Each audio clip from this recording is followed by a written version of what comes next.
Hello and welcome to Rajya Sabha Television. You're watching a special edition of The Big Picture with me, Frank Rausen Pereira. A special edition because we are in the city of pearls, the capital city of Telangana, Hyderabad. During the course of the program, of course, we'll try and bring you all the major political issues and what are the factors that could influence the assembly elections in the state in a short while from now. And to do that, I have with me on the program today an expert panel. Let me introduce that panel to you. Professor G. Hargopal, political analyst.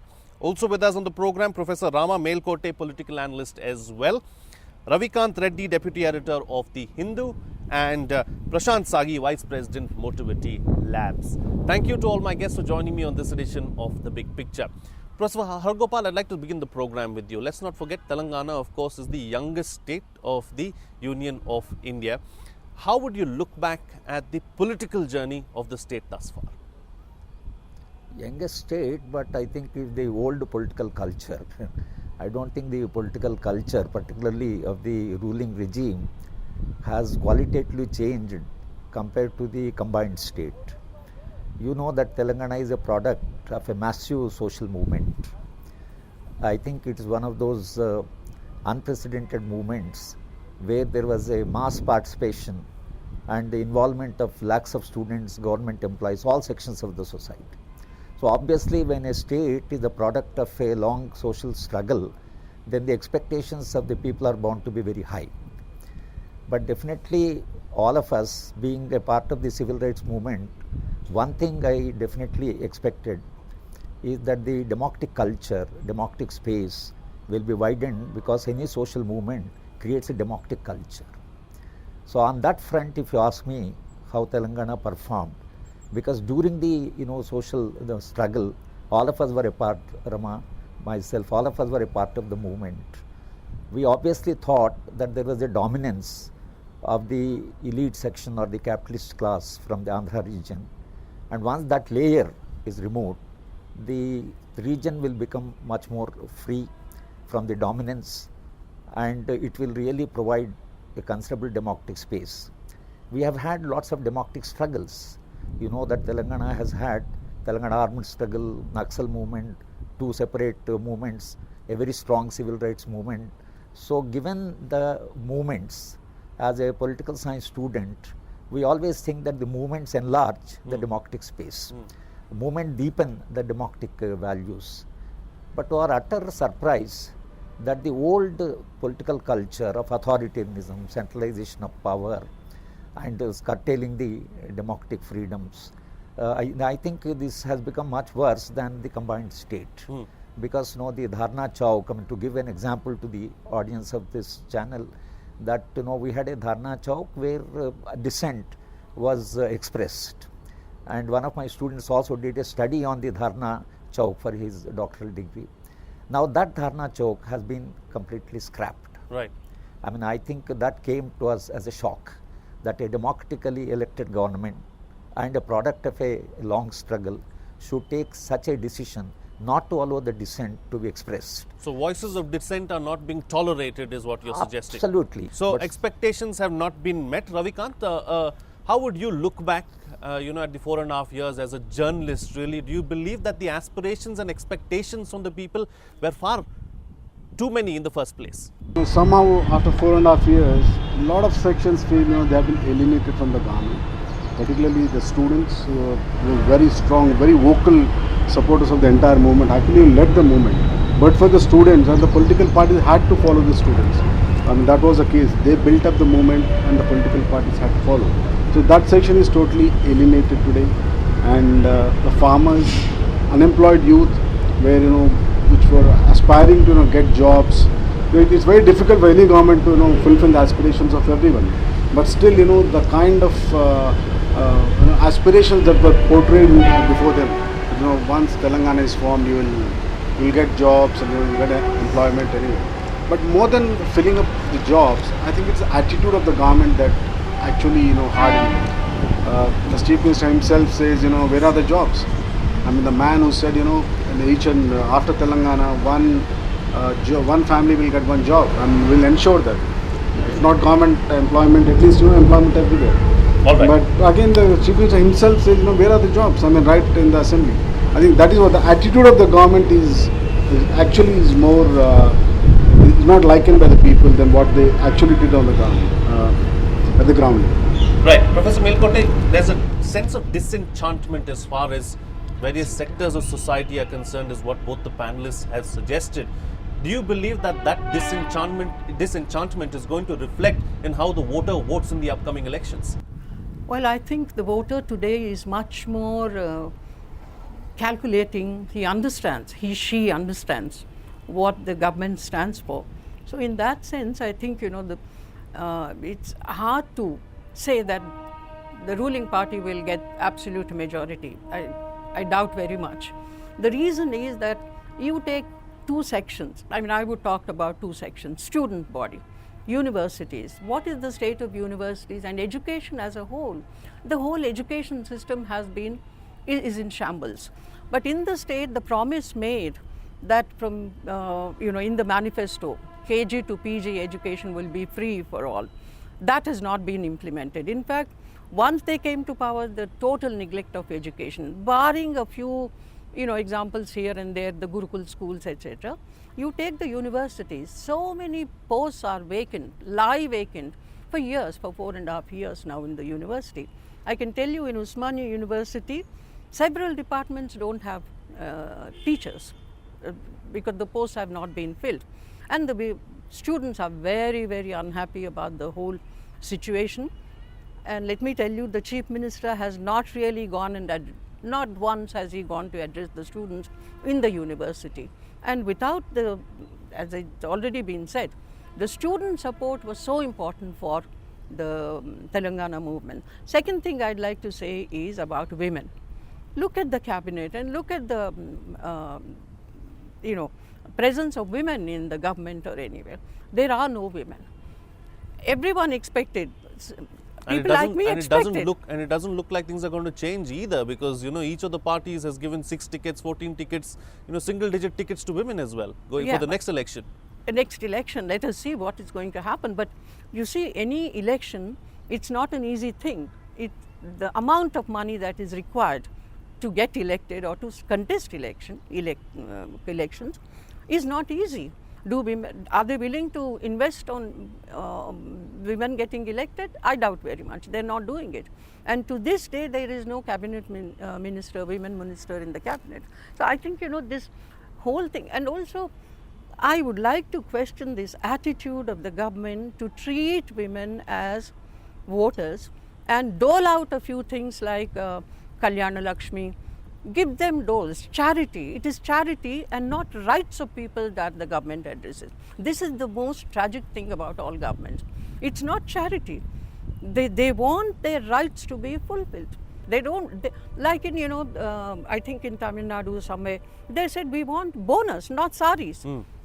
Absolutely. So these kind of things I think that's a very valid and an important issue that you've raised. The issue of women empowerment really in the state of Telangana and also in the country as a whole. Coming to you, Prashant Sagi, Hyderabad is also known as Cyberabad, let's not forget, and you are a member who represents the IT industry. How has the IT industry really fared over the last 4.5 years? Fortunately, IT industry in Hyderabad has grown more than the national average. In 2014, the software exports were around 54,000 crores from Hyderabad, and in 2018 it has grown to about 94,000 crore rupees. And if you look at the 24/7 power supply that is coming in for the not only software sector but all sectors, that has helped us a lot, because if you go for diesel powered generator, each unit costs around 20 to 22 rupees, but the government power supply comes at about 9 rupees 50 NP. So there is a lot of difference between the own power and the power given by the government on the cost side of it. Secondly, the employment potential has also grown. About 4.5 lakh people are currently employed here in the IT sector. Similarly, the growth prospects, at least in the next 3 years, are very high. Around 33 million square feet of office space is under construction in Hyderabad right now, which is going to be available in the next 3 years. So we are expecting the growth story to continue, and the compounded annual growth rate at about 16% to 18% Hyderabad is growing in the IT sector. and I'm sure the employment potential will increase further, and this will have a ripple down effect in Telangana areas also, is my opinion. Clearly, that is a sector that has not been alienated. The IT industry or the IT sector doing well is what Prashant Sagi is suggesting. Taking the discussion forward, Professor Hargopal, is there an urban-rural divide like elsewhere in the country, in the state of Telangana as well, and how deep is the wedge? I do not think that divide is very wide. Partly because, as Rama Melkote said and Ravikant said, that in the urban belt, the students play a very important role, and the entire students are alienated. But as far as Hyderabad city is concerned, so you find that the IT sector is being projected. Of course, we have a minister who talks of the IT sector, but what does it constitute in the total economy, and how many people it absorbs, number one. And secondly, of course, they are very indifferent to politics. So it is the basic problem is, of course, urban perceptions would be slightly different, and urban concerns are different from the rural. Definitely when you go to the rural Telangana, we thought that there will not be a single suicide after the formation of the separate state, because it is a state with a surplus budget. 1,80,000 crores is a budget equivalent to Karnataka and Tamil Nadu with a 1/3 population of that. So obviously government has lot of flexibility, maneuverability as far as budget is concerned. But 3,000 farmers committed suicide. So obviously, there is a great disillusionment, although they try to give 8,000 rupees or 4,000 rupees under Raitu Bandhu, try to address the problem, but they are not addressing the root cause of the problem. It's not, the farmer wants 8,000 or 4,000. Farmer wants remunerative prices, right? And he wants to live as a autonomous, independent, self-respecting, farmer. But the basic problem is now they have become so, dependent on the market forces, dependent on the state, that no farmer can have a, nice sleep, and that is the problem all over India. I am not saying it's specific to Telangana, but I am saying that Telangana is specific because farming community has participated in Telangana movement in a massive way. If you had gone those days, every village has a tent. All farmers used to sit in the tent hoping that the condition will improve.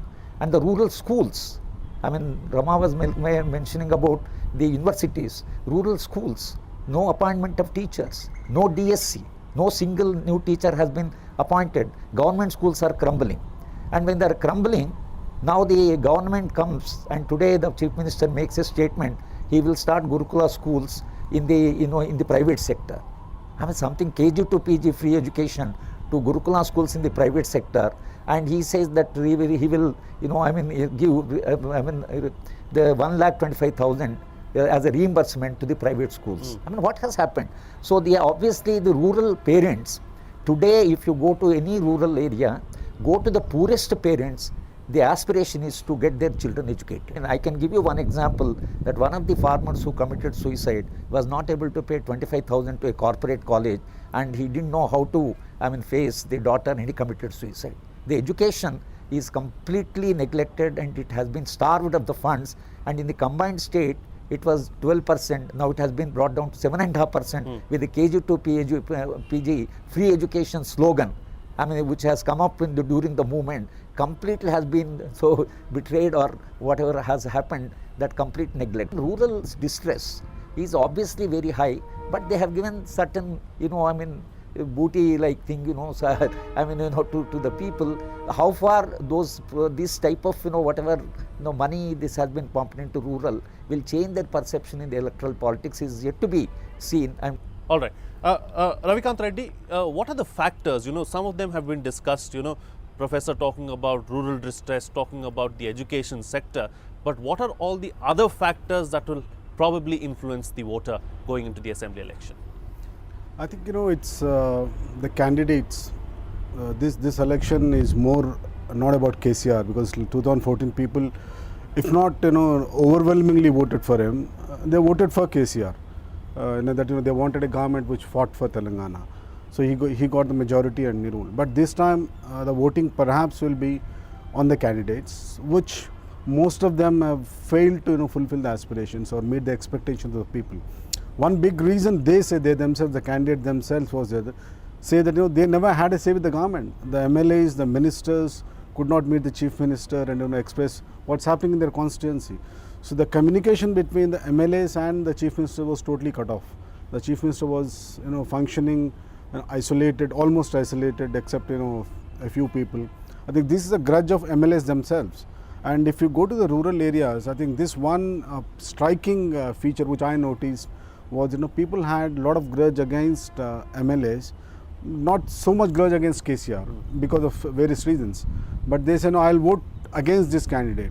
But unfortunately, the chief minister chose to go ahead with all the 105 candidates who are sitting in the last assembly. So maybe this particular election will be fought on that issue. So apart from there is no leadership issue as such as far as the ruling establishment is concerned, is what you're suggesting, but some of the MLAs or the individual candidates have some kind of an anti-incumbency. Yes, a lot of candidates. All right. Professor Melkote, as far as some of the schemes are concerned, you did mention a couple of them in your initial remarks. There have been several that have been launched by this particular government. What is the state of those schemes, and have the people really been impacted as a result of these schemes? Well, schemes like, Kalyana Lakshmi, Shadi Mubarak, those who've got it, okay, to some extent they are happy, they've got some money. But many of them do say that this money will be over in no time, And do you spend on, they want money for their education of the children, their children, and employment after they get educated, some minimum education, some job. Now, many women, what they want is education and the unorganized sector. If you look at the unorganized sector, number of women who are, whether they are domestic workers or BD workers or whoever, all of them would like minimum wages at least. But today you don't even have minimum wages, and most of the women are being pushed into the unorganized sector. That is something you can see. So what are the schemes for employment? What are the schemes for education of these women? I don't see anything. It's just big slogans are there, but I don't see any scheme being seriously implemented as far as education is concerned. Now the other thing is, you have schemes like apart from KG to PG, etc. What is the state of higher education? Corporatization of education and health. I would like to stress here health schemes. What are the health schemes? Many of the health schemes are central schemes which are being implemented, which are passed off as their schemes. And in fact, money is not being spent on these on health. And let me tell you, women have specific issues as far as health is concerned. They have specific problems. Do the rulers understand this? What about maternity benefits? What about hospitals, primary health care centers? Now you have some basti dawakhanas and things like that, but that is now. Why was this not taken as a serious issue and implemented all over the state? Seriously, that didn't happen. Instead, even today, people have to go to corporate hospitals, spending huge amounts, and we have statistics also, how much money they spend on these things. So this is another thing, that is health and education, employment. Social sector has been neglected, and that needs to be concentrated upon going forward. And let me tell you one thing. Soon after the government was formed, what are the things that we heard? Yadadri, spending huge amounts on building that temple, restructuring that temple, changing the name. It's a nice name, very Telangana name, Yadagiri Gutta. That changed to Yadadri. And you spend so much of public funds on that. And similarly on shifting the secretariat, building new buildings. And he himself has built a huge structure for himself. That is where he functions from. Doesn't address the people at all. Right. So dissent is something totally absent here. Even MLAs or other. I'll tell you one example. Very strange it is. Telangana women sat together last 3-4 years. We sat together and formulated a Telangana manifesto, women's manifesto. And that manifesto, we took it to several political parties. They looked at it, at least said, we'll try, we will include some of these health, education, etc. And security and safety of women. You see the way women are treated, violence has increased. So when we took this to the political parties, they said, okay, we'll look at it and we will include, some of them we have already included. But we took it to someone very close to the Chief Minister, and he looked at it and said, we can't do anything about these things. Government can't implement these things. Right. NGOs have to do these things. Prashant Sagi, as far as the IT sector is concerned, let's talk about expectations now going forward as far as the next government is concerned. What is it that the IT industry will expect from the next government that is formed? See, as you know, IT industry in India has progressed because not many politicians know much about it. Right. So coming to the expectations from the government, it's on the infrastructure improvement in Hyderabad, plus the including power, and bridging the skill gap between the graduates who are coming out of the colleges, as well as reskilling and upskilling of the present employees in the IT sector. These are the main expectations. So some efforts are being taken by the government in the form of Telangana Academy of Skill and Knowledge, but yes, of course there is a lot of room for improvement. All right. Closing comments now from all my guests, starting first with you, Professor Hargopal, talking about expectations. What is the biggest expectation really as far as the people of Telangana are concerned? Clearly, like the other panelists have pointed out, doles and a few thousand rupees here and there are not the way forward. What is the way forward really? No, I think, as I said in the beginning, democratic space, because see, if people have problems, they have to have a space to articulate the dissent. So first thing, the expectation is that we will think that democratic rights will be restored. Second, I think agriculture will have to be addressed. Of course, now they are promising 2 lakhs loan will be waived, 3 lakhs, no, it's a competitive politics. Yeah, but loan waivers are clearly not the way to but, go ahead. But it's a competitive politics. We say 1 lakh, no, I say 2 lakhs. I think that the type of competition, I don't think will take us anywhere. Second thing is employment. See, for 1200 group 2 jobs, 7 lakh educated graduates apply. You can imagine the magnitude of the problem. There are about 20 lakh educated unemployed. I think the youth of the Telangana expected that the employment opportunities will expand. There will be an employment policy. The industries will be persuaded to be more labor intensive, and the government will expand in terms of the role. I think on that front, I think this government has failed because they promised 1 job to every house, and such promises were made, and definitely Telangana movement was fought on the ground that the Andhra people have appropriated the jobs of the Telangana to the extent of 2 lakhs or 3 lakhs, and once Telangana state comes, there will be huge employment opportunity. So I think employment and agriculture and democratic space, these will be the expectation from the next government. All right.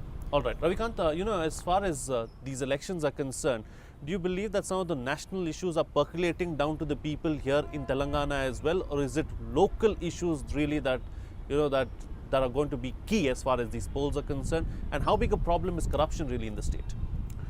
Well, I think national issues are almost nil here as far as this election is concerned, because people are unhappy with the Modi government as well. Not much advances or whatever, the expectations were not met. So these elections are going to purely highly localized. As I said, when they vote, it's going to be candidate versus candidate. Some may vote for KCR, some may vote for Modi, but or some may vote for Sonia Gandhi, but the percentage of those votes will be very, very less.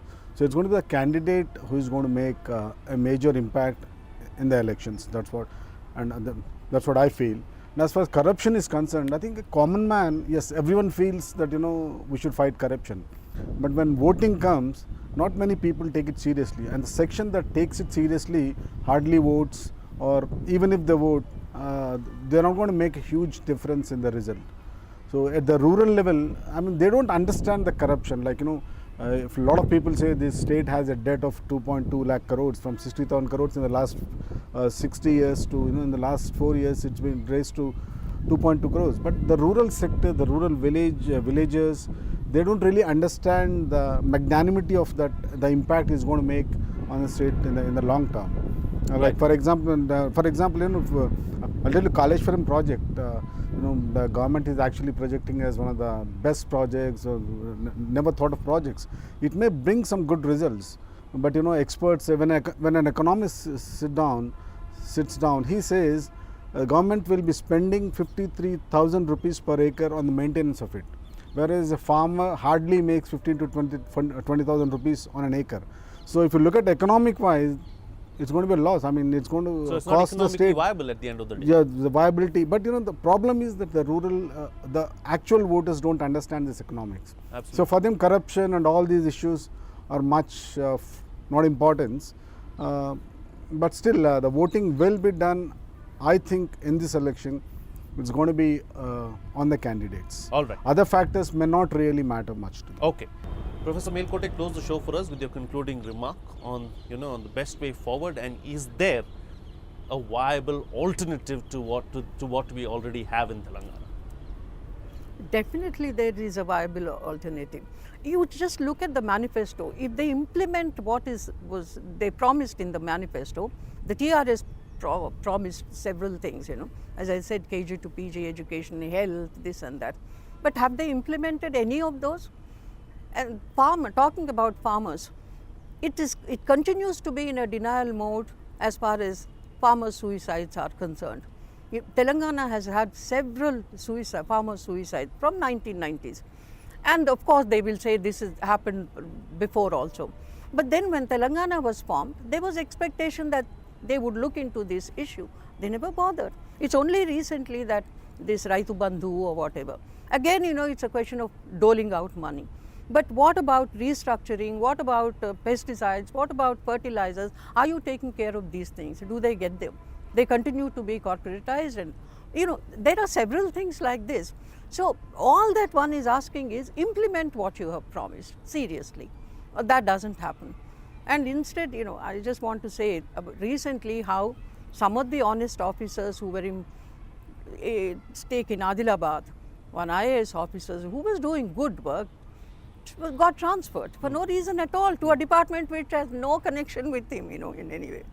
So these kind of things, that is also a kind of a corrupt political power, corrupting political power. Right. Now, if I just want to respond to this corruption. True, they may not know the statistics of how much money has gone out and under the table or whatever. But the common man, common woman understands that what was promised to them, they did not get. That is important. That is corruption. All right. Promises need to be met at the end of the day. Implement what is mentioned in your manifesto and take a holistic view. Don't look at quick fixes, is what the panel is suggesting here. I'd like to thank all of you. Yeah. Take them as rights of the people, not your charity. Government should not treat it as charity. Absolutely. All right. On that note, then, we'll call it a wrap on this edition of The Big Picture. Thank you to all my guests for joining me on the program and putting things into perspective for us. That's it from me. See you again next time.